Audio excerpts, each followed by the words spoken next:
Guys, কষ্টে আমার বুকটা ফেটে যাচ্ছে। আজকে আমার লুকিং গ্লাস আর ভাইজার বাইকের এটা একদম সাইকেলওয়ালা এসে আমার বাইকের উপরে পড়ে ভেঙে দিছে। তো কি করব, এই চুনামাখা নিয়ে আমি চলে আসছি 10 নম্বর এসে আমি লুকিং গ্লাস কিনলাম এবং ভাইজার কিনলাম বাইকের, এবং নাম্বার প্লেট রাখার জন্য এটা কিনলাম, ইন্ডিকেটর লাইট কেটে গেছে সেটা কিনলাম, এবং সাথে কিনলাম একটা মাইক্রোসফট তাওয়ালে, একটা ব্যান্টানা, একটা গ্লাভস এবং একটা নিনজা মাস্ক কিনলাম। তো কেমন লাগছে আমার হাতে? আমি যখন শপিং করি তখন আমার এত হ্যাপি লাগে না, যখন আমি বাইকের অ্যাক্সেসরিজ কিনি অনেক ভালো লাগে।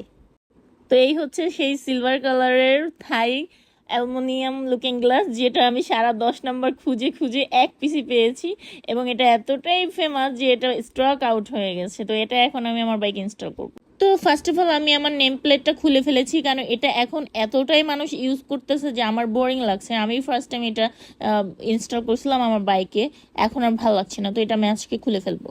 তো ফাইনালি আমি আমার শখের ট্রান্সপারেন্ট ভাইজারটি পেয়ে গেছি, এটা এখন ইনস্টল করব। এটা আমার 4 নম্বর ভাইজার। আমার গাড়ির বয়স এখনো 2 বছর হয়নি, কিন্তু ভাইজার 4টা চেঞ্জ হয়ে গেছে। তো এখন আমি হায়াদেসু গ্রিপটা লাগাচ্ছি, ভাইয়াটা হাওয়া দিয়ে খুব সুন্দর করে লাগিয়ে দিয়েছে। তো এখন লুকিং গ্লাসটা ইনস্টল করব, সেটা ভিডিওটা করা হয়নি, লাস্ট আমি দেখিয়ে দিচ্ছি ফাইনাল লুক।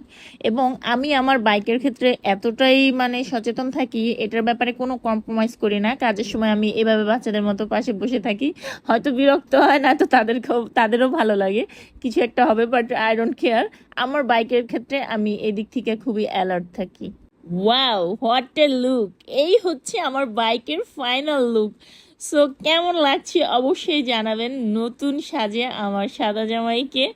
আমি তো আবারও নতুন করে আমার সাদা জামাইয়ের প্রেমে পড়ে গেলাম, এবং আগামীতে আমি আরো সুন্দর করে আমার সাদা জামাইকে সাজাবো এবং নতুন নতুন জিনিস ইনস্টল করব। সো আপনারা আমার পাশে থাকবেন এবং আমার ভিডিও দেখবেন, যাতে করে আমি আমার সাদা জামাইকে নিয়ে আরো সুন্দর সুন্দর ভিডিও বানাতে পারি।